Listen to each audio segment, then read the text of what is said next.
Good evening. The hour of 6 p.m. having arrived, I will call to order this regular meeting of the Planning, Licenses, and Development Committee. This meeting is being broadcast live on the City of Keene YouTube channel and channel 1302. The video is also streamed on the city's website and posted on the website by the end of the next business day, barring any technical difficulties. Copies of the printed agenda are available in the wall pocket as you enter the meeting room. The public and other city councilors will be recognized to ask questions and comment on agenda items under discussion. After being recognized, all remarks are to be made through the chair. I will not recognize an individual a second time until everyone who wishes to has had a chance to speak. Anyone who wishes to address the committee is asked to go to one of the microphones in the room and identify themselves by name and address prior to speaking. Written comments from the public will be accepted at the city clerk's office until Tuesday at 1 p.m. I will now call to order this regular meeting of the Planning, Licenses, and Development Committee and declare a quorum present. Welcome, everyone. We do have quite a lengthy agenda this evening, so I want to jump right in. Our first item is an item brought to us from Councillor Williams, who's here on our committee. It's a request for letter of support for HB 250, enabling local governing bodies to regulate the muzzling of dogs. So I want to open the floor up to Councillor Williams to kind of speak to us about where his letter was generated from and what he'd like to see from us. Thank you, Chair. Many of you will recall that last year there was an effort in front of this committee to put in some rules about vicious dogs, and specifically to say that dogs who have been found to attack other dogs in the past would have to wear a muzzle for some as yet unspecified period of time. But it's a measure to protect small dogs from big dogs, basically, and to make sure that the public is safe. That if there are dogs that may be considered vicious, that their owners are taking responsibility for that and making sure that when they are in public, they are safe to the rest of us. When we tried to pass this or consider this last year, we ran into an interesting problem that apparently, based on current state law, we aren't allowed to do this. And that's just because of a quirk that says the only case where dogs are allowed to be muzzled is in the case of a rabies outbreak. And we think that because muzzling is mentioned in the case of a rabies outbreak, but not in any other situations, then it's not authorized in any other situations. That's the way law in New Hampshire works. So fortunately, we have some very responsive state legislators here in Keene, and I've worked with Representative Jody Newell, who represents Cheshire 4, Ward 4, to bring this in front of the House, in front of the State House, and if it passes there, it'll go to the Senate and go through that process. So currently, this is a bill that's going to be in front of the Environment and Agriculture Committee at some point soon. The date has not been announced. But this bill would simply change the wording to enable us, if we so choose, to include muzzling as one of the remedies for managing vicious dogs in Keene. And I would also mention that quite a number of other state reps from Keene have signed on to this, including the guy sitting right next to me. Phil Jones is a co-sponsor of this bill. So, full disclosure. So that's the summary of what happened and where we are. And this request is just to have the mayor send a letter, explaining what happened or what the situation is to the House Committee, and if also empower our city attorney to send whatever testimony is necessary. So that is the request, and I'm interested to hear what people have to say. Great. Thank you so much for bringing us back up to speed. I think we also have Deborah here with us today. Did you want to speak to us concerning Counselor Williams' efforts? If you can state your name and address for the minute taker as well, Sure. please. Hi, Thanks. my name's Deborah LeBlanc. I live at 28B Union Street in Keene. And I recognize Bobby Williams, who has done such an amazing job working with me and getting the story out. And it's an issue, obviously, that really touches my heart. I almost lost my dog because of a dog that had a bite history, and there were no laws on the books to say, hey, you shouldn't bring this dog where there are other people and other dogs. So you never know who's walking by you if another dog is going by and it's got a bite history, because all of a sudden it can just dart out and get you or get your dog. And I think this is an important issue for the safety of our downtown, just to have people take responsibility for their dogs. If that had happened, then my dog would not have been bit and mauled. So I'm happy to see it's going forward as it is. And thank you so much. Great. Thank you so much. Do we have anyone from staff that we're expecting to speak on the topic? Thank you. The police department is present to answer questions. I Okay. see Steve Tenney here. But if there are any questions specifically or points you would like covered, he's here for that. All right, great, thank you. Do we have any questions from the committee at this point? Counselor Jones? Thank you. If I can just add something, this bill would be a modification of RSA 466:39 by inserting the term muzzling into the list of regulations that authorities can establish. The bill allows these governing bodies to create reasonable bylaws and impose penalties for violations with a maximum fine of $50. So that's part of the bill that's before the committee that Bobby mentioned. Great, thank you, Counselor Jones. Anyone from the public wishing to speak on this? Oh, Counselor Haas, yes. Yeah. Thank you, Chair. Just another strike for self-governance, that we write our own rules about these things. I don't know why the state is involved in such things. Thank you. All right, without seeing no comments from the public, I would be open to a motion. Counselor Williams, do you want to make that? Move to recommend that the mayor be authorized to write a letter to the state legislature in support of HB 250. Second? I have a motion by Counselor Williams, seconded by Counselor Jones. Any questions on that motion? All right, seeing none, I would ask for a vote. All in favor? And that is unanimous. Our next item tonight is a sign code modification for animated signs in the industrial zone requested by Mayor Khan. And we are also expecting a PowerPoint presentation, a potential amendment to Land Development Code animated signs in the industrial zone by Mary Brunner. Mary, do you want to join us? Thank you, Madam Chair. Mary Brunner, Senior Planner. And yes, I do have a presentation for you tonight. It's not super long or anything.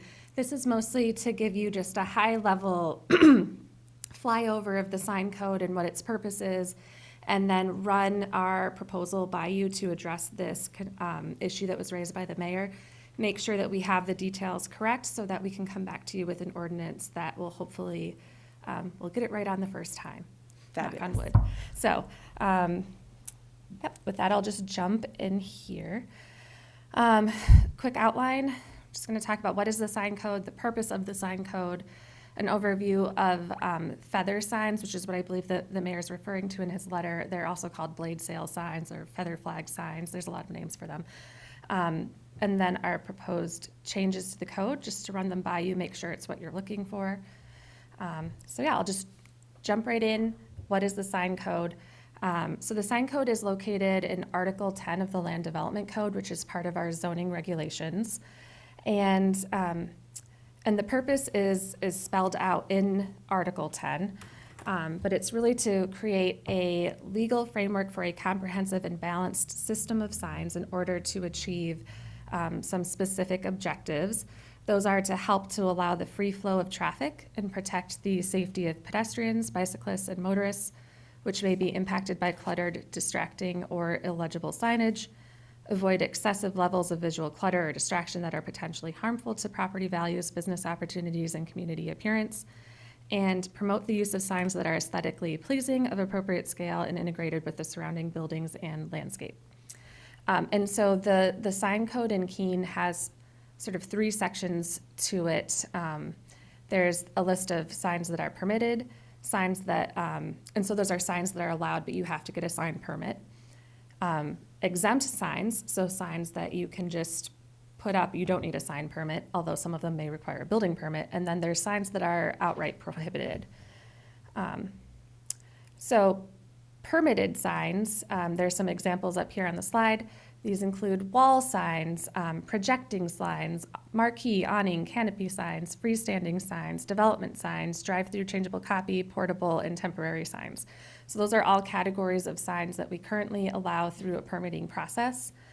There are signs that are exempt, so signs that are required by law. Signs that are in the public right-of-way do not fall under our sign code, but rather are public right-of-way standards.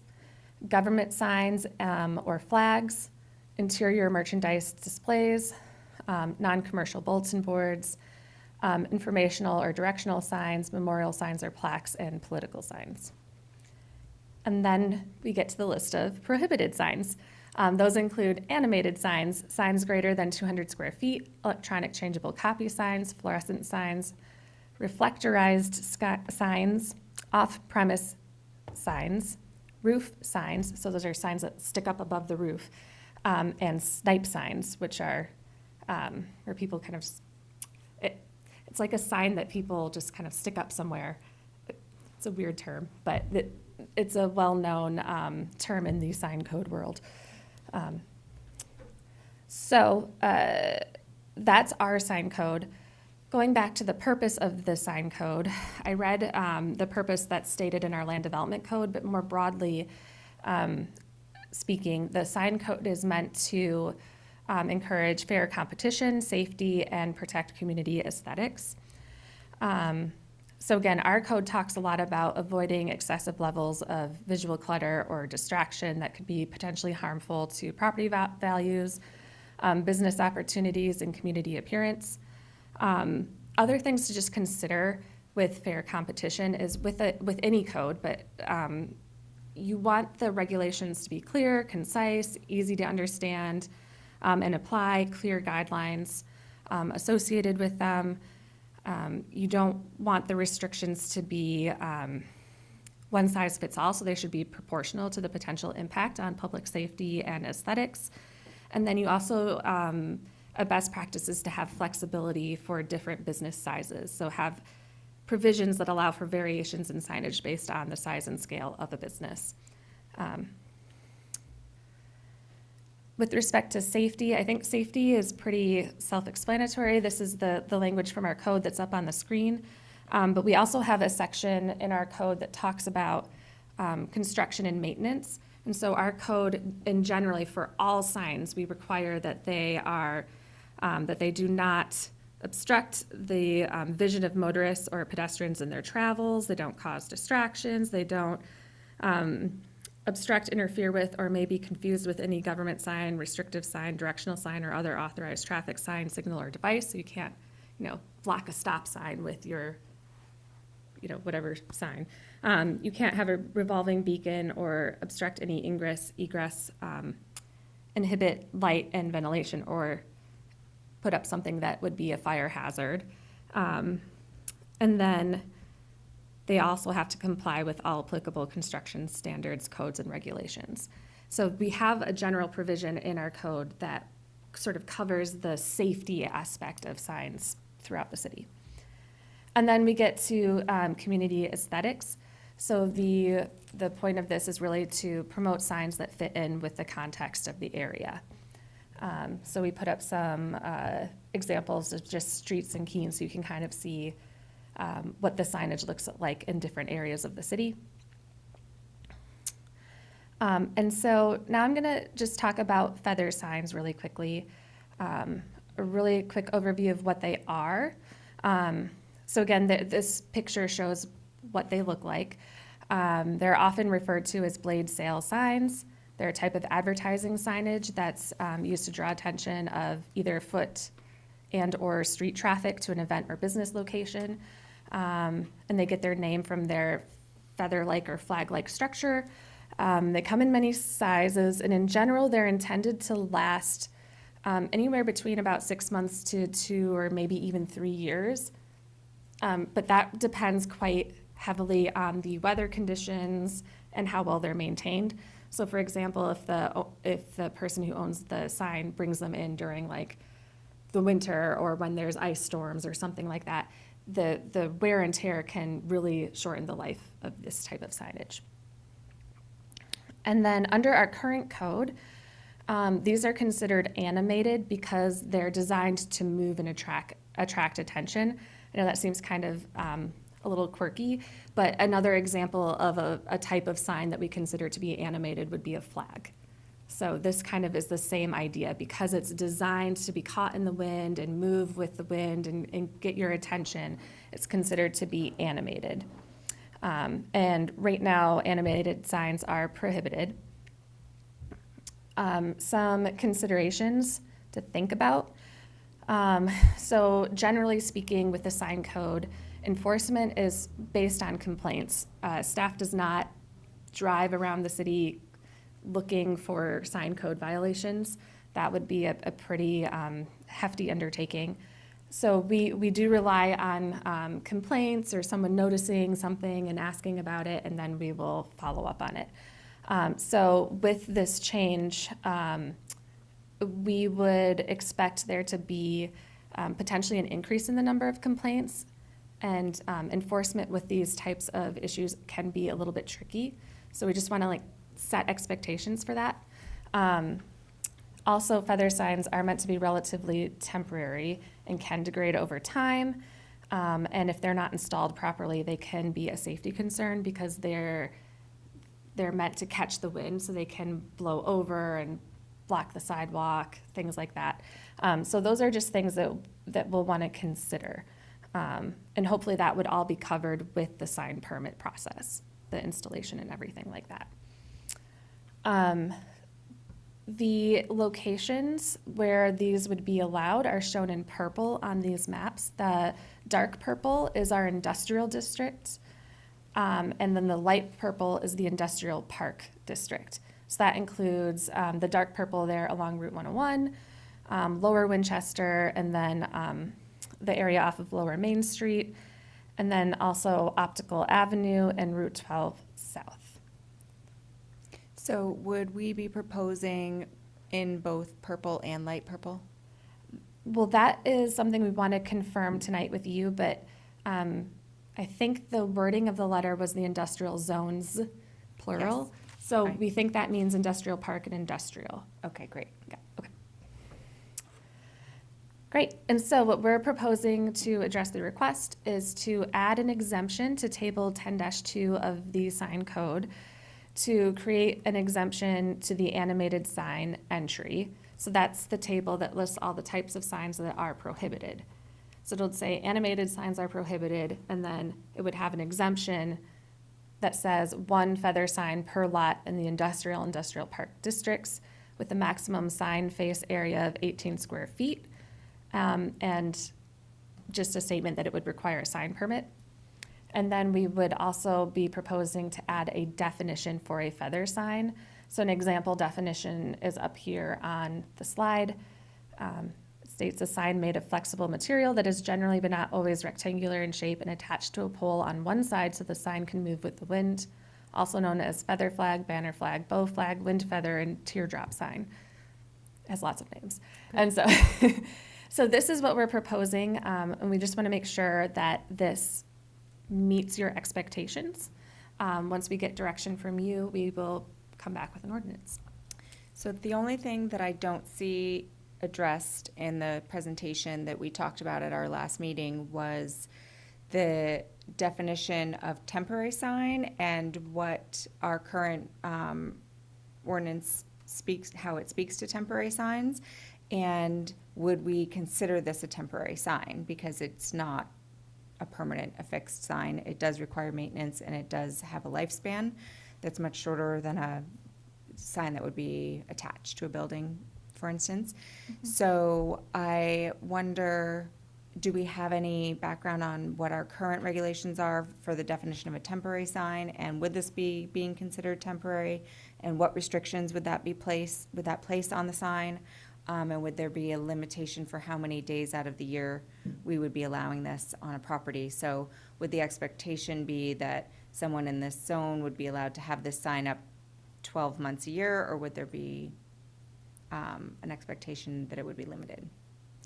These are great questions. So the way that we were proposing this was that this would be treated as more of a permanent sign, where it would be on the owner to kind of maintain the sign and replace it with a new one when it degraded. But if you would like us to make them more temporary, we can certainly do that. I have to admit, I forgot that that was brought up at the last meeting, so I didn't look into that piece of this yet. That's okay. So my concern, and I do want to talk to hear from the committee and see if there's any other interest in following up this direction, because if we are allowing these 12 months a year and we have seen we've been very blessed to have these easy winters the last few years, but this year has not been such. So my concern is that if the permit is not needing to be renewed on a yearly basis and there's not a review of the structure of this sign, that it could become dangerous or could fall over or could block a walkway. So I do see them used in other communities and they are up long-term. I just don't know what the standard is for the maintenance of that and how we would stay on top of that. I don't want to see this have any unintended consequences. Yeah, okay, so our code requires that the owner has to maintain the sign, but again, the enforcement of that is really complaint-based. Right. So if you would like us, given the fact that the signs are really only meant to last between 6 months to a couple of years, we can certainly look at adding some time restrictions in there or like an annual renewal. So when we do a new sign permit, do we inspect the sign once it's in place? I am not entirely sure, actually, but our Mike Hagan, Do we have Mike Hagan here? he is here tonight. Okay, So he's actually the person who issues the sign permits. Okay. So I will let Mike Hagan answer that question if he's willing to. Mike, do you want to join us? Good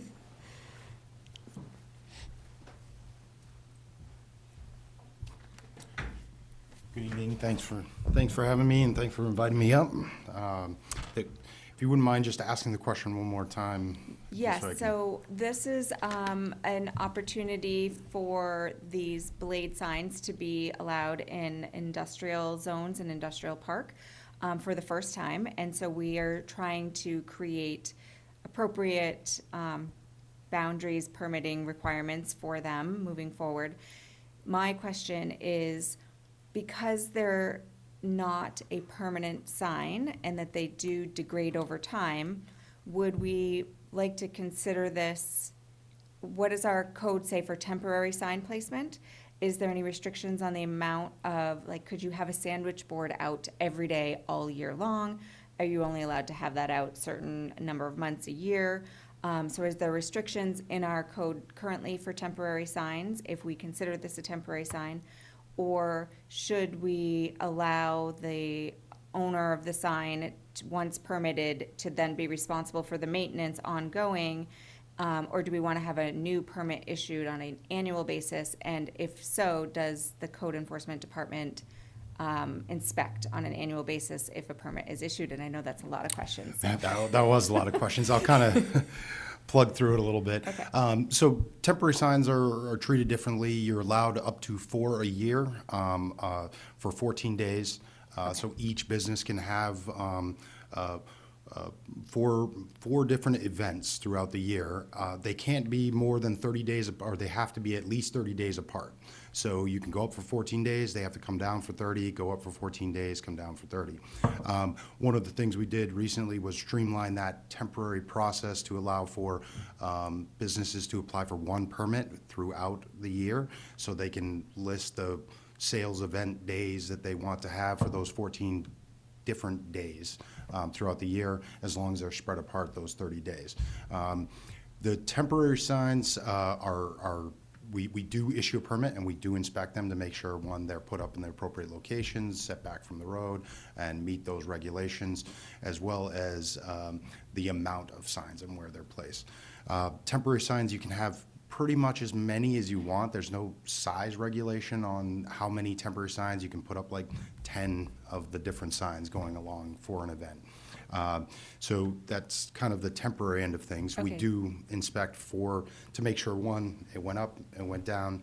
One thing another area that you talked about that this might fit into is like the sandwich board signs or A-frame signs referred to. Those have to be brought out and in during business hours. So you could regulate it that way so they don't stay up all night. They're not a distraction during plowing hours or so on and so forth. It may fit some of that language that we have in the code for the A-frame signs, as they're allowed all year. They're allowed during business hours. You can take them out, bring them in during high wind events. You want them taken out. It's clearly stated in the code under that portion of it. So that, if it was, if I can make a suggestion, that's where I would probably put this as a similar, use. When they're open, they can have it. When they're closed, they need to take it back in and regulate it that way.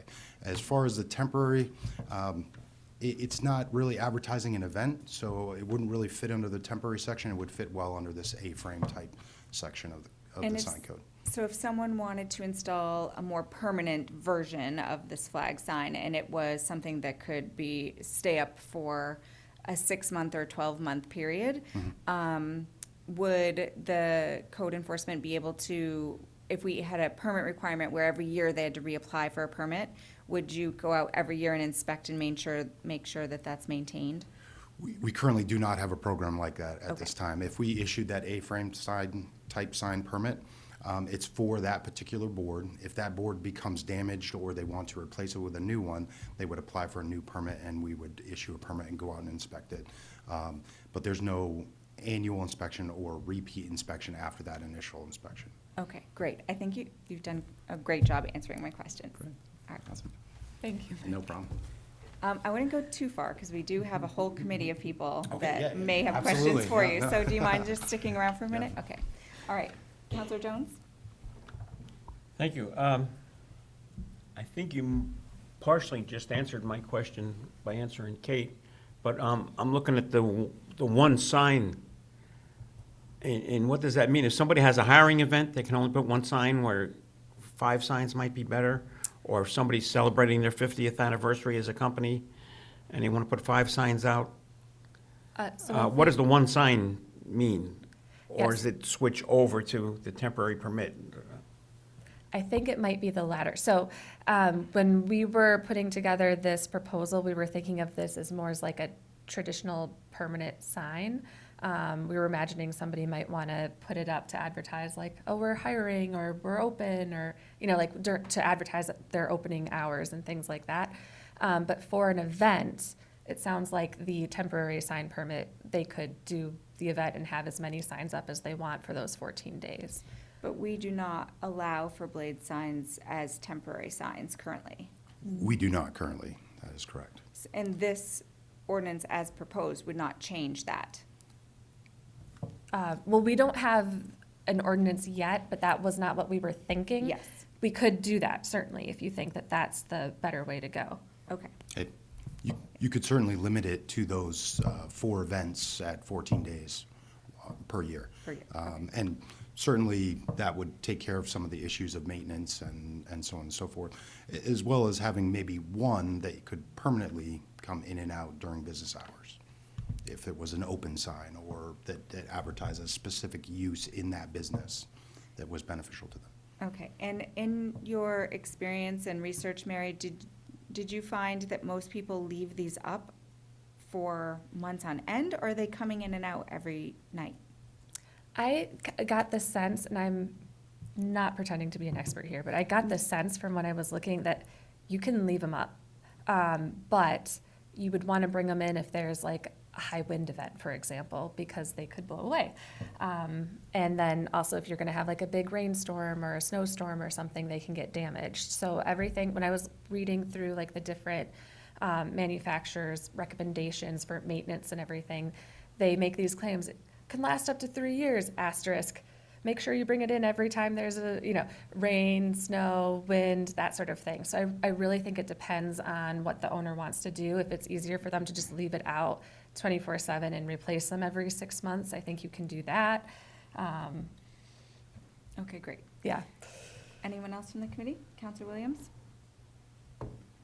Well, first I want to say, I took a road trip with my son, and I was seeing a lot of these and complaining about how tacky they were.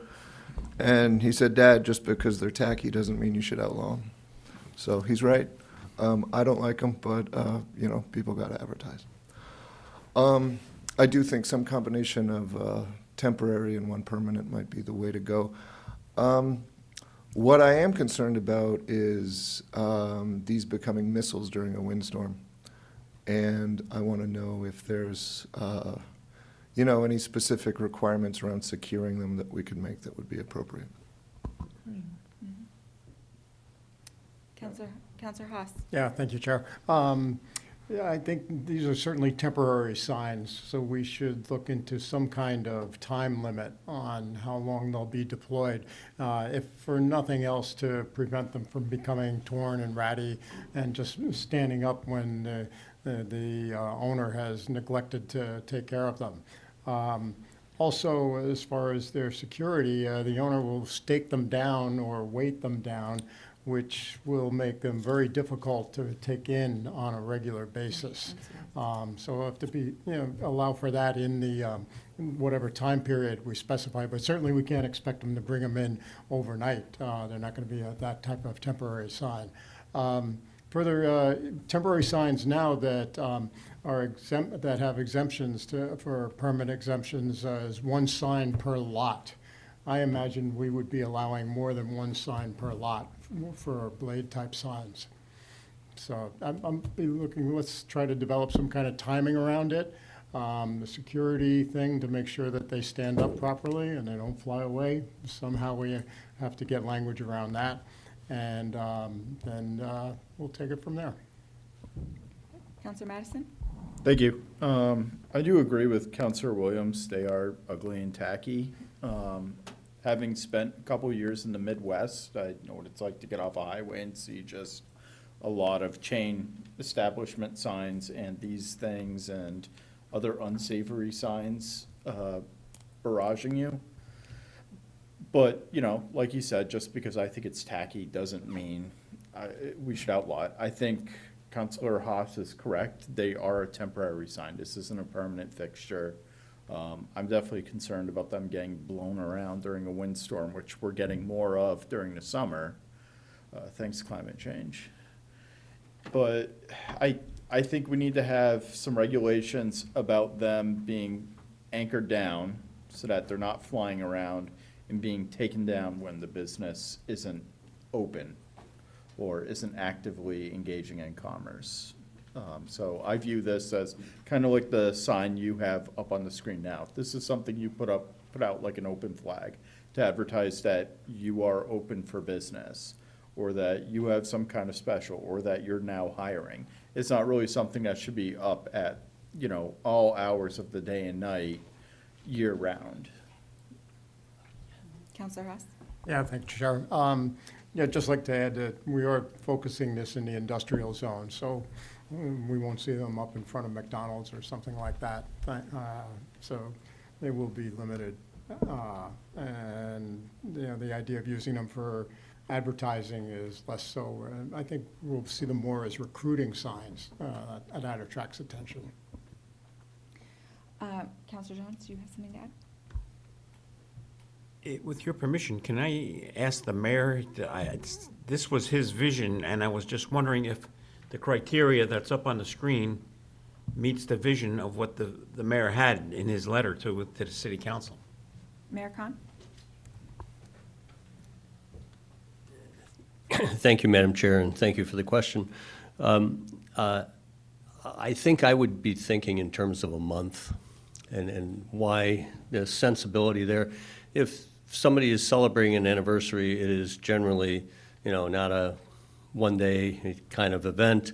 It's a better boundary, it seems to me. Also, hiring events might be once a quarter, and it would give, somebody in 4 quarters, 4 opportunities for display for a month, and those could be the hiring events. I can begin to see, you could see too, the graduation events, the turn of a business cycle. You can't predict which month, right? But I can trust the businesses to figure that out. And so if there needs to be a time boundary, for this zone, an industrial zone, that's the one that I think it would best fit. Okay, otherwise, Councilor Jones, I think this is reasonable. I agree with the observations about securing these. So if there is some guidance, industry guidance as to how to do that, by all means. And I think the sizing makes some sense. I don't know about the number on the property.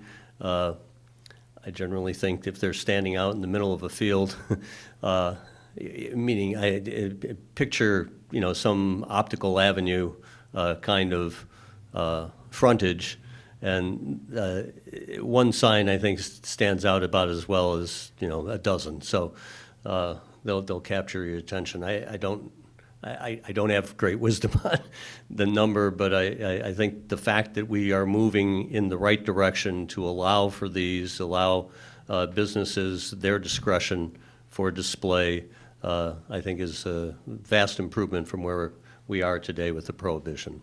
Okay, Thank you. great. Anyone from the public wishing to speak on this?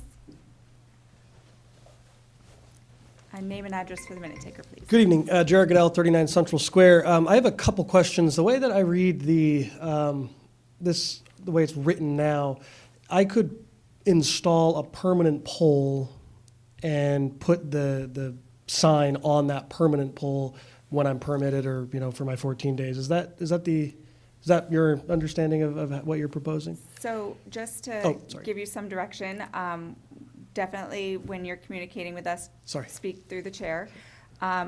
Where this evening, we are not actually reviewing any draft ordinance, where the staff is looking for feedback on how we would like to see this written. So we still have a couple of probably iterations to go. I think that maybe the way it's written currently, that could have been an option, but I think that's not the direction the committee is heading in. It looks like, I think myself included, as some version of a temporary option where there would be a timeline and then maybe a certain number of events that were allowed associated with that number of days per year, mimicking our temporary sign code currently, but probably more expansive for this type of use is the direction we're heading in. Okay, and then to Councilor Haas's observation, right now the sign code, or maybe this, I don't remember, it says 1 per lot. And specifically in this, the industrial zones, you can sometimes have multiple businesses or multiple buildings per lot. And so I guess, if one lot has multiple businesses, is the intent that only one of those businesses could have a permit at any one time? That's something to consider. That's a great question. And then the last observation that I would make is that I think the presentation was great, but in all the images that were included, these signs, and I think the observations that Councilor Williams and Madison made, is that they tend to be in more retail areas. And so I wonder if you should consider including the commerce zone in this. I know that there's been a lot of debate in the last few years about these very signs on social media. People that have food trucks and whatnot like to use them. And so I just wonder if if we'd be missing the boat. And I agree that they're tacky, but, you know, who are we to judge on what people want to use? But I just wonder if maybe the Commerce District would be a good addition for this as well. So Something to we consider. have heard that feedback. I do think that the mayor had brought this for a specific zone, and that's what we're considering right now, but there is a plan to work on our sign code. And if we see that we have a plan that works, we might look at expanding it. Sure, okay, that's all. Thank you. Anyone else from the public? Okay. So Mary, are you feeling good about the feedback that you've received so far with a way to move forward? I think so. Can I try Yes. to recap and then you can correct me? So it sounds like you would like to have this be treated similar to the way that we currently treat our temporary signs, where you're allowed to have them for 4 different events throughout the course of a year. Right now, it's 14 days at a time. We could look at I would say a month at a time. a month at a time, okay. And I don't believe then that there would be a limit on the number per location. It would just be for that event for those 14 days, no limit on the number. It's a question, really. And then the other piece, I've heard some people say that they'd like them to be brought in, and some people say that maybe that's not practical. I think I would probably suggest treating them similar to other temporary events where they're not necessarily required to be brought in every day, but they would only be up for that limited, the 30 days. Does that seem to be? I think from my perspective, that fulfills a lot of what I would be looking for. I want to hear from the committee. Councilor Haas? Yeah, thank you, Chair. As far as the number per lot, obviously, I think 1 per lot is not realistic, but signs 3 feet apart, down 200 feet is not realistic either. I'm not sure even what I would suggest, but I trust you can think about it and what would be practical for spacing. I mean, at some point, we'd run into how much money the owner wants to invest in signs if they're putting them up on a single lot. So perhaps some kind of limit of number per lot and then a spacing might solve that problem. Great. Thoughts? Councilor Madison? Thank you. Yeah, I think your proposal sounds fine to me, so no objections from my end. And this side? Oh. Williams? Just as an alternate to number per lot, maybe number for, 100 feet of road frontage, something like that. Great. City Attorney? I just had a code writing question for us, because when we were saying, and this kind of is for both of you, when we're saying treat them like temporary signs, does that mean including them as temporary signs and modifying that category of things, or I would creating a not. different carve-out? I would not do that, because Right. that would open up these types of signs, or it would open up some ambiguity for other people requesting these types of signs as temporary signs under the original temporary sign limitations. And I think we want to associate this with only this zone with its own specific set of rules, just modeled similarly. Okay. Okay, And thanks. can I ask one more Yes. question? A number of you raised concerns about the safety, especially in like high wind conditions. We do have like a more general section of the sign code that talks about signs needing to be safe and secured and everything. And I do believe that when we go out to inspect them, that's one of the things that we look at. Do you believe that that's covered already, or do you want to see something additional for these signs? I would say in your research, if you find that there are specific things that are required for these types of signs for safety affixation, then you could call it out specifically, because we are targeting this sign in this zone in its own little category. If not, then we would fall back on our old safety requirements. Okay, thank you. It's helpful. Does that work? Counselor Jones?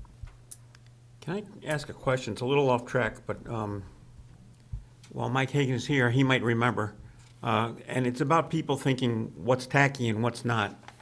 If you remember when Home Depot went up, and we did not allow them to put up their traditional orange siding, and actually started doing it, and we put a stop work order on it. What was the reasoning for that, behind that? I think you're the only one in the room that would remember. Yeah, that was part of a planning board decision on the architectural portion of it. It wasn't their signs. The only district that regulates the color of signs is in the downtown district. You're limited to certain colors, and but it was for their. They had approval to build the building a certain way. They chose to build it a different way with some alternative materials. We made them aware that they needed to either adhere to that or go back to the planning board for new approval, and a stop work order was issued for that.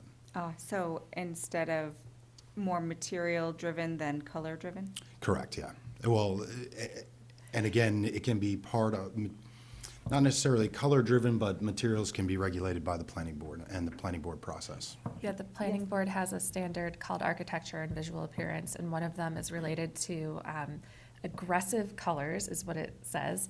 And there's also specific language in that standard that talks about discouraging or not allowing basically color schemes and architectural features that are there just for branding. Like they serve no functional purpose. So an example would be, I don't know if I should give a real life example, but let's just say that that probably came from that standard. I see. Counselor Jones, do you have a follow-up? It's not a follow-up, it's just another question, another request to staff that if this does come back, I would prefer it to come back as a draft and not a codified first reading. Counselor Haas? Yeah, thank you, Chair. A quick question for Mr. Hagan, if I can. Yes. What's the turnaround time on getting a sign permit now? Someone walks in the clerk's office, what happens then? It depends on what type of sign it is. Pretty easy temporary signs, we issue same day, next day. As far as a more complicated sign, like a freestanding sign, we look at, again, wind and structural elements of that sign. If it's a face replacement in an existing box sign, where they're just changing out the face for a new business, it gets issued same day. We have a really well-trained staff. Bob does a great job of weeding out the permits that need additional review that will come into my office for either structural or just some, we get very unique requests. So we have to make sure that it fits within our sign code requirements. So that may take some additional time. We're proud to say that we issue permits within 7 to 10 working days, or have a review back within 7 to 10 working days. So you'll know all the issues that you need to address within 7 to 10 working days of submitting your application. Super, thank you. Any more questions? All right, I think I'm ready for a motion. Thank you, Madam Chair. I'm going to make a motion. I'm going with option 1 of our recommended motions, but I'm going to add one letter at the end and call it zones and not zone. So move it to recommend the city manager be directed to prepare an application for submittal to the city council requesting amendments to the land development code relating to amended signs in the Animated. industrial zones. Second. Animated signs, I'm sorry, in the industrial zones. Second. I have a motion by Counselor Jones, seconded by Counselor Madison. Any questions on that motion? Anyone from the public? Seeing none, I would ask for a vote. All in favor? And that is unanimous. All right, so we have a little bit more work to do, but I think we're making progress. Next up, we have our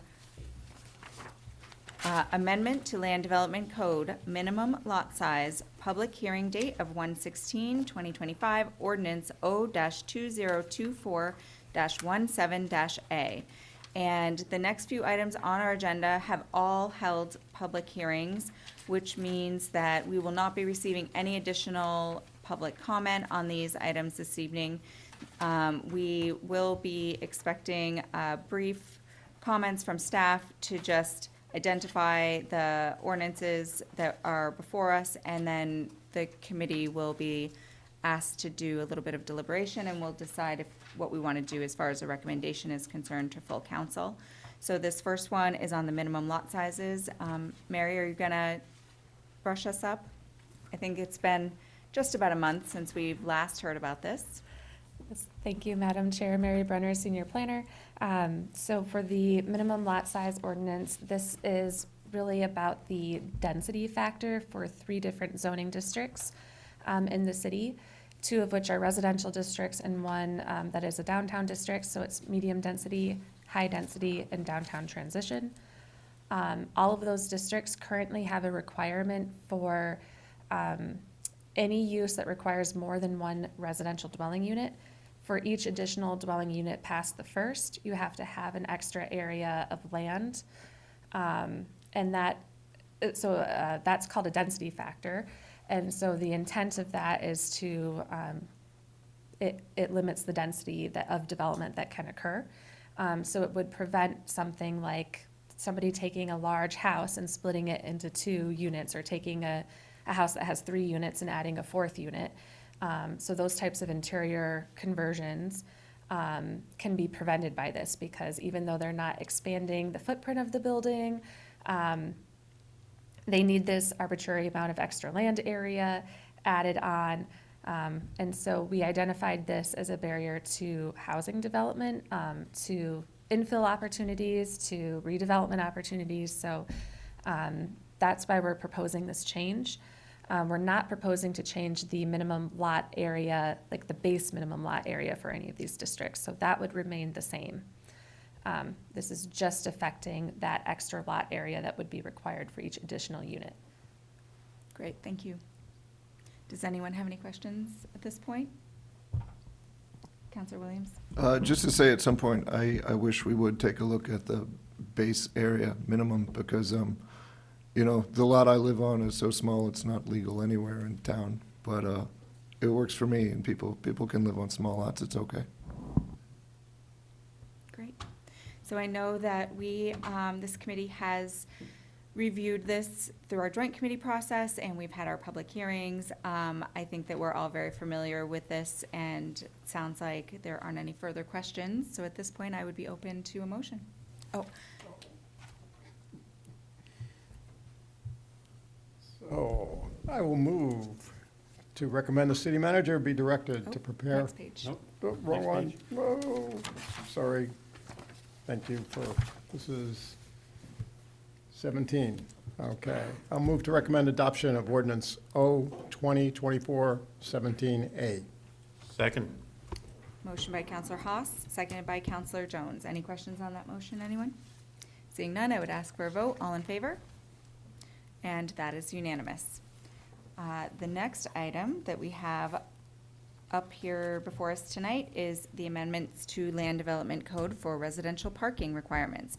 This also had a public hearing date of 1/16. It's ordinance O-2024-20-A. Thank you, Madam Chair. Mary Brenner, Senior Planner. So for this ordinance, the reasoning behind the original proposal for this ordinance was really spurred on by a change at the state level. So state law changed and put limits on the amount of parking that municipalities can require. That sort of prompted us to take a look at our parking regulations. We took a look at some recommendations that had been provided to us by a consultant through an Invest in H grant that we received last year. And we brought forward a proposal to change from a per unit to a per bedroom calculation. However, at the public workshop, I think there was a lot of great input that we received, that you all received from the public, that urged this body to go even further. And so based on that feedback, and in order to simplify it, it went back to a per unit calculation. So it's now 1 parking space per unit in general, with some slight deviations from that. So, and I believe there were some questions about this at the public hearing, but there's, for certain districts, it would be 0.9 spaces per unit, which does not mean a smaller parking space. It just means that if you have a larger development with more units, you don't have to provide exactly a 1-to-1 ratio. So it really only comes into play if you have a larger development. And so we also created 2 categories that didn't exist before, including housing for older persons and workforce housing, which have slightly reduced parking requirements as well. One thing that did come up just today is that we accidentally left out single-family dwellings from this list. That's really just an omission that staff made. So we just wanted to point that out, and we're fine with this ordinance moving forward today, and we can just submit another ordinance to correct that, or another option could be to send this back through the process if you want us to correct it sooner rather than later. But either way, we're fine with that. So, Mary, I'm reviewing what's in our packet currently. Do you have a copy of the ordinance in front of you? I do, yes. So under section 1, the version that's in my packet has an A, B, C, D, E. Under D, it does call out dwelling single family, Yes, yep. but it's not in the chart below, and that's what you're referencing. Yeah, so we did talk to the city attorneys about this because it had always been our intent for a single family to be included in that table, and it's actually in the staff report. It shows up in the mock-up pages for the LDC. It shows up, but it doesn't actually show up in the actual ordinance itself. In the So table. that's the issue. Yeah, we have a strike through for the old parking requirement, and then there's no new parking requirement put in place, so. Understood. Yeah. So the recommendation for us this evening is to move forward with this, to get this on the books for any current projects that might be out there, and then you're going to come back with a revision for us. Yeah, we're fine with that, yes. Okay, fabulous. Counselor Jones? I think I agree with the recommendation you just made, because this is a significant change. It's not just a typo or wordsmithing. If we did send it back, it would have to go back to the joint committee. It would have to go to the city council for a public hearing, then come back to this committee. It's better to do as the chair suggested, and then come back with a new ordinance for the single residents at another time. Yes, I do think it's important to get this change moving forward so that we have the construction season coming up and that people can make plans for any potential developments that are coming with these new rules in place. Rebecca? Thank you. If I'm not mistaken, the process would be the same. It's just whether or not we want to move forward with the risk of no parking requirements for single-family dwelling units, as long as it's going to take to get a next ordinance through the process versus putting this back through the process. So the process would be the same. Yep. It's just about whether or not we want to wait on the single-family and leave it open in the interim. I'm comfortable with that. I don't think there are a lot of single-family homes that are going to be built parking-free. And I think that most of the homes that are going to potentially be built in the coming few months before we could introduce a new ordinance, would be multifamily or some sort of modification to a commercial building or something, which we have clear guidelines for. So I'm comfortable with taking that risk. All right. Anyone else have any questions? I'm open for a motion. Move to recommend the adoption of ordinance O 2024-20-A. Second. Motion by Counselor Madison, seconded by Counselor Haas. Anyone questions on that? Seeing none, I would ask for a vote. All in favor? And that is unanimous. Our last ordinance, I believe, this evening is, I misspoke. This is our second to last ordinance this evening, relating to interior side and rear setback requirements in the downtown edge zone. Public hearing date was just this month, 2/6/25, ordinance O-2024-24-A. And Mary, do you want to give us a little update on this one? Sure. So this is an ordinance that originally came from a member of the public, Mr. Jared Goodell. And the original proposal or request was to remove the requirement for a 20-foot minimum interior side setback when a downtown edge parcel directly abuts a parcel in the downtown transition district. During the public workshop, the committee discussed this and felt that it would make sense for consistency's sake to remove that same requirement from the rear setback as well. So the A version addresses both the minimum interior side setback and the minimum rear setback, which would have required an additional 25-foot setback when adjacent to downtown transition. So this removes both of those. Right, and so just to make that more clear, through the workshop process, the council and the planning board discussed removing only the portion of the table that referred to downtown transition district. So it would be we did not change the setbacks in either of those side setback or rear setback for the underlying district where it had abutted any other property. They were already set to 0. Yes, and it also maintains that there's an increased side setback and a rear setback if adjacent to a residential district. Okay, great. Anyone have any questions? All right, seeing none, I would ask for a motion. It is. Number 5. Move to recommend the adoption of ordinance O 2024-24A. Second? Motion by Counselor Williams, seconded by Counselor Jones. Any questions on that motion? Seeing none, all in favor? And that is unanimous.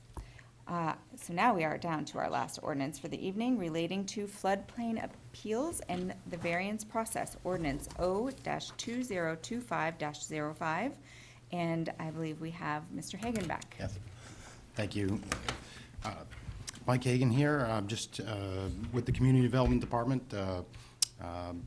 One of the many hats that we wear in that department, or many functions that we have in that department, is the floodplain regulations. And I'm just going to go through a little brief history and then walk you through why I'm bringing this ordinance in front of the committee. So, sorry, this is just a little bit about myself. I just introduced myself. It's blocked. There's something blocking there. Oh, we use the mouse. Sorry. It's fine. I can run with it. I don't really. So. Your tech support is coming. There's this. Okay. It doesn't use the arrow. Oh, fair enough. Got it. Thank you. So, little history about the floodplain. The city of Keene has participated in the National Flood Insurance Program since 1983. In 2002, the city of Keene decided to participate in the community rating system. The community rating system is a program that's offered through FEMA for communities that have higher regulatory standards than the minimum NFIP standards, which is the National Flood Insurance Program. The city has adopted through this ordinance, Article 24, those additional regulations that some of those regulations are elevation, elevating a building, a new building that's built in the floodplain, compensatory storage, retaining the water on site versus sending it down to the next person's property, flood proofing, and a number of other regulations that help with the mitigation in a flooding event. The city of Keene is currently a Class 8. The benefit to participating in the community rating system, the property owners in Keene benefit from a insurance discount. As I mentioned in last week's master plan, again, this is just a spot survey, but Keene residents typically, and it depends on the house as well, their insurance rates are around $1,200 versus some out of town that do not have these regulatory standards. They pay upwards of $3,000 a year for flood insurance of similar buildings and sizes. So again, it's just a spot. Currently, we have about $53 million of property insured in the city of Keene. We have over 500 policies through the flood insurance program as well. So by us participating in it and reducing that and having the higher regulatory standards, again, we currently get 10%. We're looking to go to a Class 7, hopefully with some additional regulations, and addressing some of the concerns that were brought up in our annual review, which one of these is what I'm going to present tonight. And it's also required by state law. So the reason for this, during our annual review, it was brought up by the state floodplain coordinator that the state of New Hampshire requires us to have a process of a variance process and an appeals process. Like with any regulatory standard, you should have an opportunity to appeal someone's interpretation or determination with ordinances. Say, I think it means this. Another board, in this case, it will be the Zoning Board of Adjustment, could look at my determination and render judgment if they agree with it or not agree with it.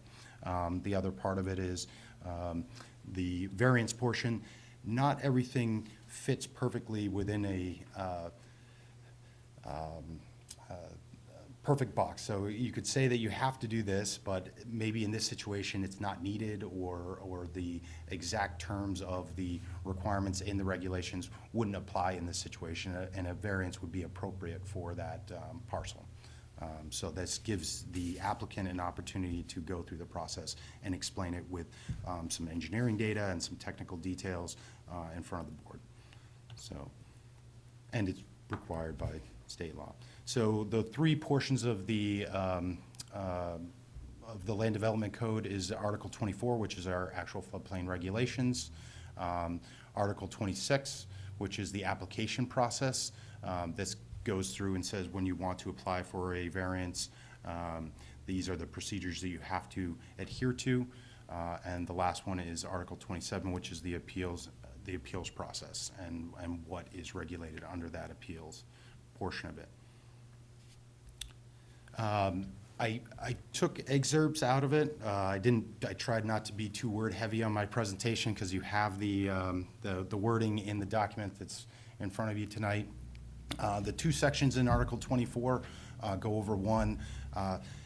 Since we were already coming before the committee with this change, we wanted to make sure to include development and the definition of development. It's different in the NFIP standards than it is in our local ordinance, so we wanted to codify that and get that information in here so that the regulations reflect what actual development means.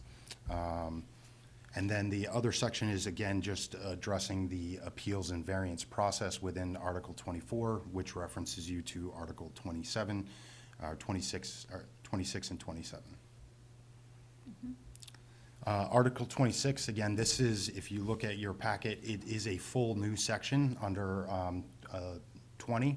I didn't want to, again, bore you with all the details.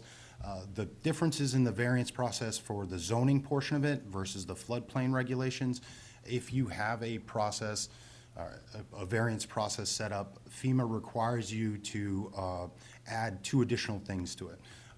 One is that the applicant, if granted a variance, needs to be made aware by the board and their decision that their rate of insurance will be increased by that variance or the issuance of a variance, and that it will include a letter to FEMA. We're responsible to notify them if we issue a variance.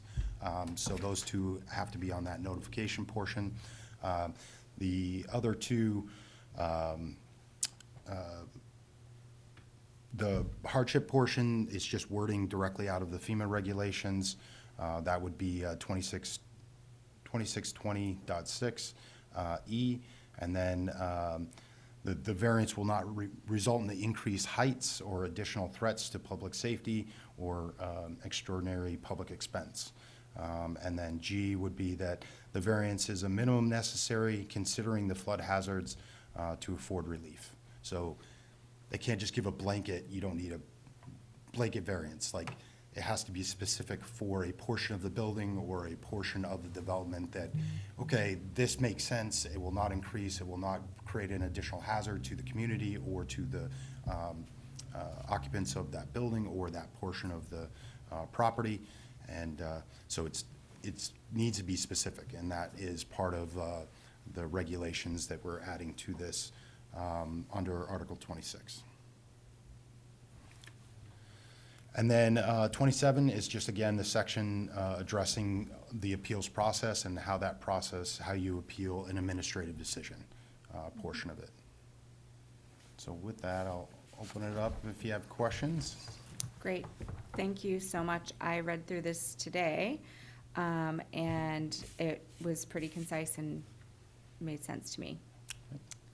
Anyone from the committee? Counselor Williams? I just had a question about, there was one line about no variances shall be granted in a floodway. Do people have the ability to appeal the location of the floodway? If you say, no, I think this is wrong based on where the floods actually happen, is that something that would be part of this process? So currently, we adopt maps. The last maps were adopted in 2006. That is a study that was conducted by FEMA, and then the city actually adopted them as their maps that they would use as part of the National Flood Insurance Program. Some of the process that you can do or ways that you can provide additional data, it would be left up to the applicant. Again, this is based on all the data collected or available to FEMA, and they put together these maps. It's a prediction, right? It's never 100%. You don't know if this storm is going to flood this area because of this situation or this type of storm, or maybe there's all types of situations. To kind of narrow down your question, there is a process for doing it. We currently have 2 properties that had a letter of map amendment done for their property. Basically, that's an appeal to FEMA. They review the application with the technical data provided by the surveyors, allowing them to either develop or redevelop in the location in a floodway or in a floodplain or a special flood hazard area. So there is a process for it. As far as issuing a variance for it, I'll try not, I don't want to get too technical, but it is, the idea of the floodway is that is where all the water is going to flow and move, and based upon the maps that are provided, that's identified through FEMA. So there is a process, but it's not to issue a variance to allow for more development in that area. It's already highly regulated, and you would want to limit that. Counselor Jones? Thank you. Mike, this is kind of outside of this ordinance, but it could be one day be in there. Sure. I'm not looking for a change right now. It's something that I actually brought up to the Master Plan Committee, and you did a good job presenting to them last week. Thank you. Thank you. The use of pervious and impervious surfaces upstream. And I'll give you the example I gave them. 800 Park Avenue. If you go down in the back where the pizza place is and the baseball card shop, those often get flooded. Mm-hmm. It never used to get flooded. That used to be a wood lumber storage area for Beltay's Lumber years ago, and there was never water back there. When we built Blackbrook Corporate Park, there was a lot of impervious surface put in, and as a result of that, more water was running down the Black Brook and going downstream, thus causing the flooding down there. It's something that we need to address is, in the future, I think that when we built Black Brook, that technology wasn't there. And I think it is coming, and that's why I've been asking for it in the master plan. And I just wanted your thoughts on that. Sure. I'm familiar with the location. A portion of that property is located within the special flood hazard area, that back parking lot area. Like any development, it needs to be done with some thought, right? And our regulations go well above and beyond what the minimum requirements are, keeping that water on site. Again, the compensatory storage was only put in place, or that portion of the ordinance, and please don't quote me on this, I believe it was in 2012.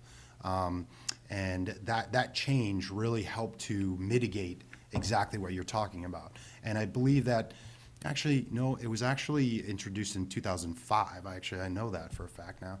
When the Conover development went in, they created cisterns that allowed for, because that was in a floodplain as well, which they went through the letter of map amendment. So with that redevelopment, and I think as you see new development coming in, using these regulations and using these standards, they're higher than what a lot of the other national standards and other communities use. Peterborough has used some of our standards to add to their floodplain regulations. I know that, working with the state floodplain coordinator, Jennifer Gilbert, when she was there, we would give those presentations and give other communities kind of using our ordinance as an example, because we do experience flooding from time to time that is very severe compared to other communities. Thank you. Counselor Haas. Yeah, thank you, Madam Chair. I just want to extend my thanks to Mr. Hagan for dealing with NFIP issues and FEMA mapping.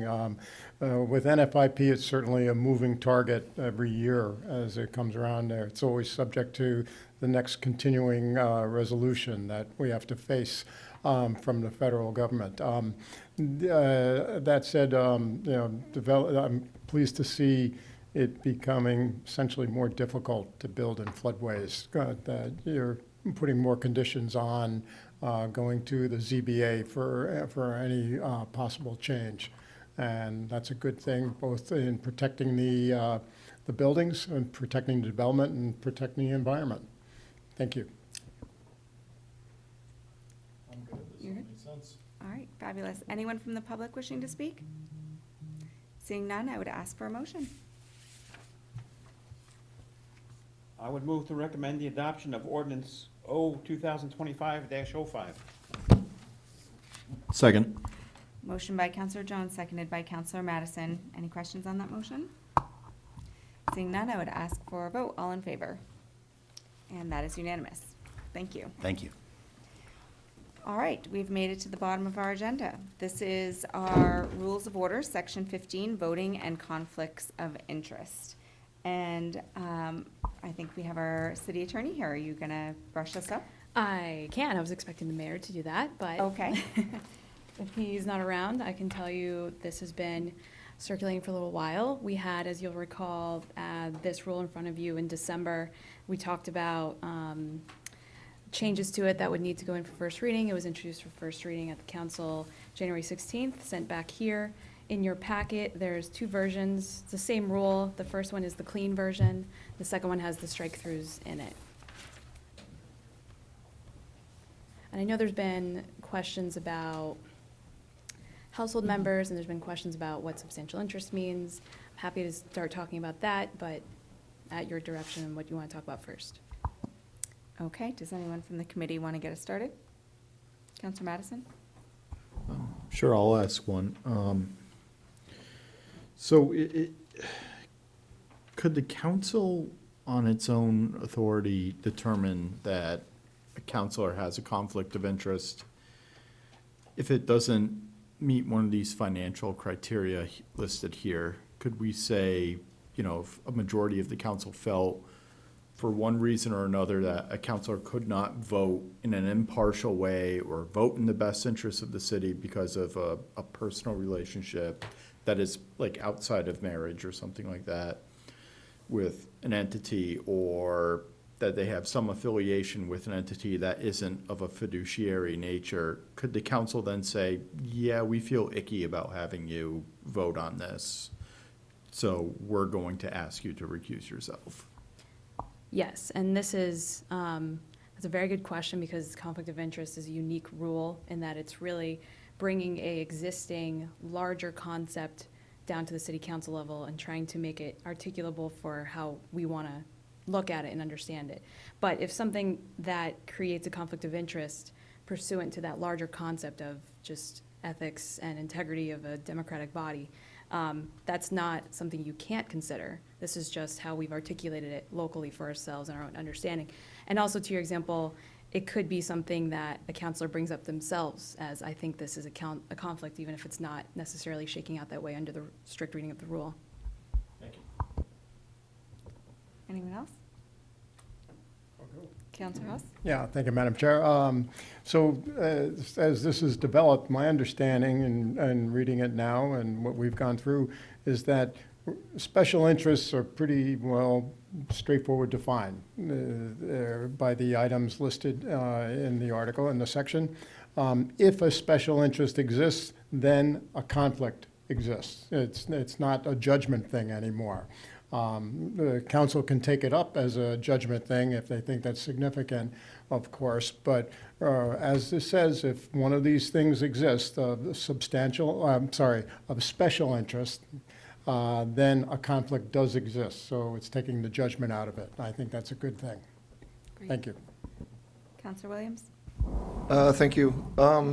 My, concern with this continues to be the household member portion. I understand there really is, a concern about potential corruption, and this is one way to address that. But every concern needs to be balanced against other concerns, and my concern is sharing personal data about people in my household with the public. Especially now at a very time of very inflamed politics, shall we say. I would feel that it would potentially put members of my family at risk, and would be if I was considering a run, if I was somebody out there considering a run for city council, that might be something that gave me pause. So just in the interest of preserving or rather balancing privacy with other considerations, I'm still opposed to this. Counselor Jones? If I may, can I ask the attorney a question? Absolutely. The paragraph that starts with substantial interest in an organization, and then we have all those 6 sections. Is that addressing both profit and nonprofit organizations?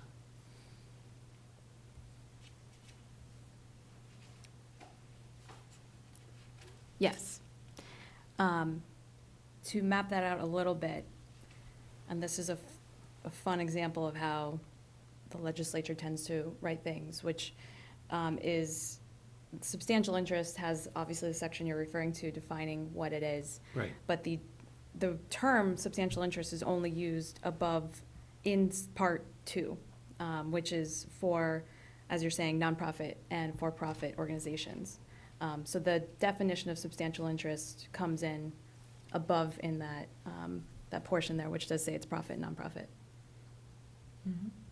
Okay. And unless you have more, I did want to go back to Councilor Williams' point.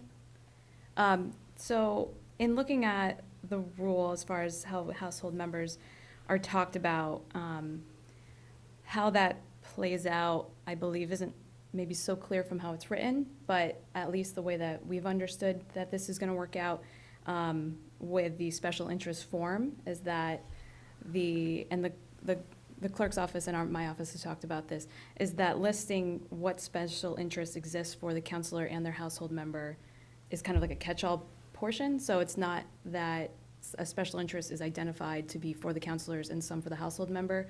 It's all listed together. So there's at least that kind of layer of Anonymity. Yes, anonymity. It's interesting that you make that point. I was reached out to by Councilor Favelis prior to the meeting because he was unable to attend, and he asked that very question. He wanted to know if we would discuss tonight what this form would look like, and if we could potentially suggest that instead of identifying in different categories, these are my special interests, these are my household member special interests, that you as a counselor would identify your special interests as a block. And those would include those of your household member, which would create the anonymity for your household member, or That's right. some anonymity, at least. Counselor? I think it's an improvement. Still don't like it, but I think it's better. It's a step. Okay. Counselor Haas, did you want to add? Thank you, Madam Chair. I just wanted 2 things. I appreciate Councilor Williams' concern and all, but I always go back to what would the man on the street, the citizen out there want to know, and they want to know everything, and I think that's fair. Second, I want to compliment the city attorney for getting the mayor included here now. We've clarified that the mayor is also subject to these same rules, so thank you. And I believe that the mayor had done a reconsideration for us to review this again, and he is here, and I don't know if you want to speak to this tonight as well?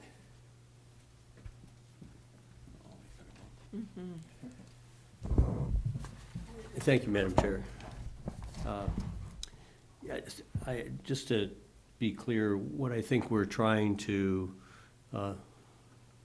address, the public, I believe, has expressed to me anyway, a concern that counselors have voted on issues where family members had interests and those interests weren't disclosed.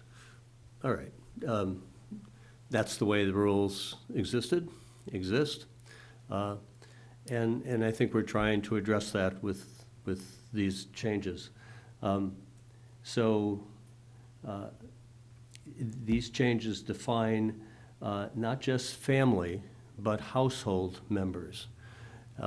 And it's just a modernization of the terminology, I think. We live with other members who contribute to our economic interests of the household, and we can address that with the changes that are proposed here. A partner is not necessarily a family member, though they have as much interest in the economic welfare of the household as a family member might. And so we're addressing that by changing the language from family members to household members. We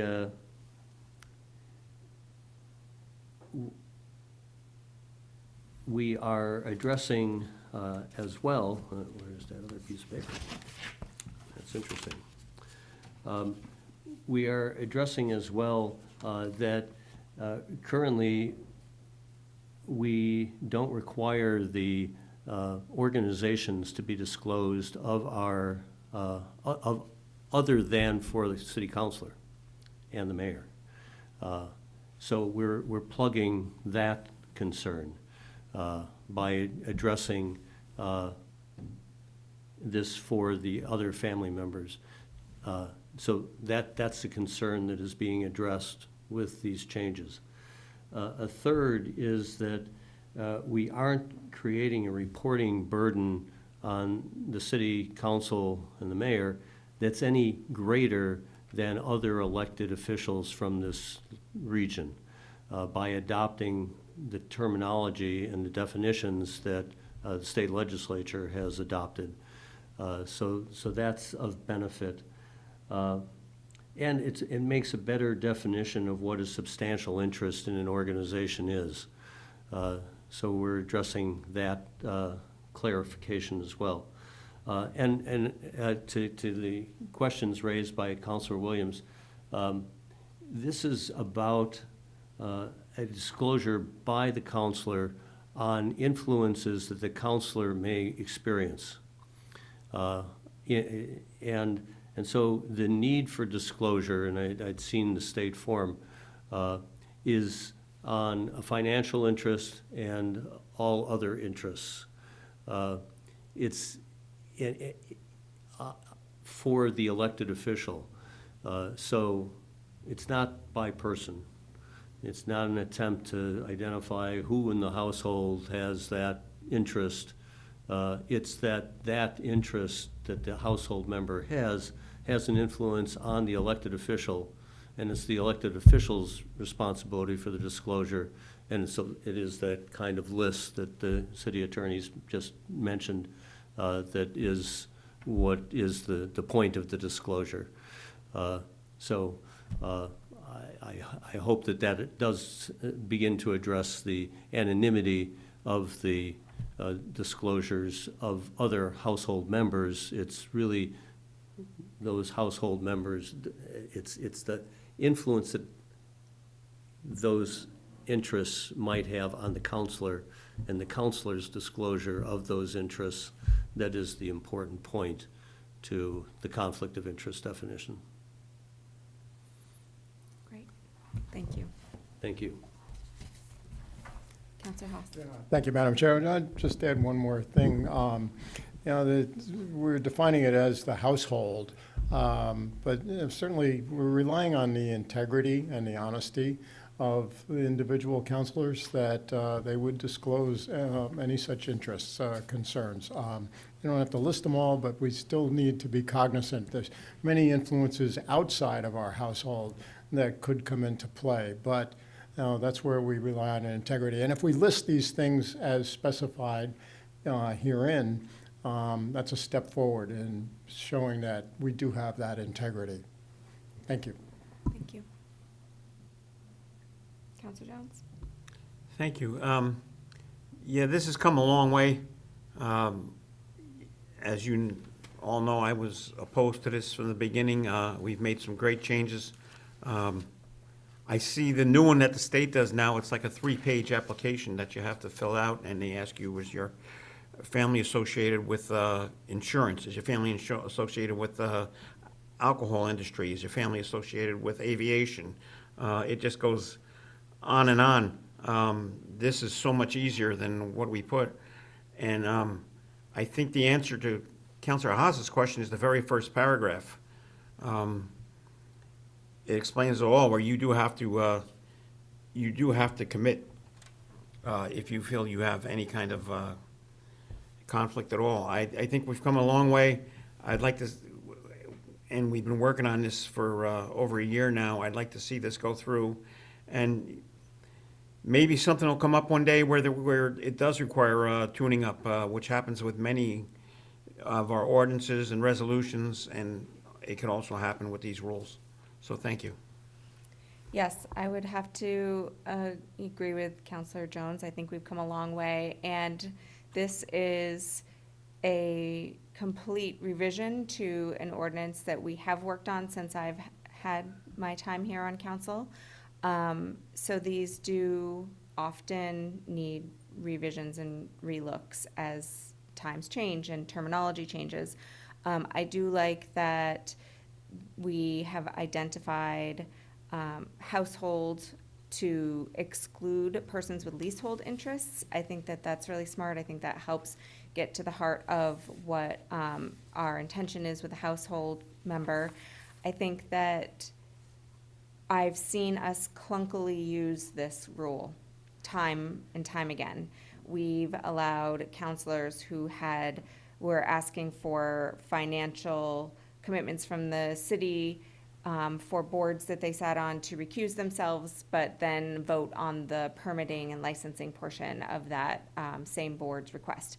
And I think that this really gives me great grounding and what the expectation is of each of us and what we should and shouldn't be disclosing. I do like this idea that the form will be more ambiguous.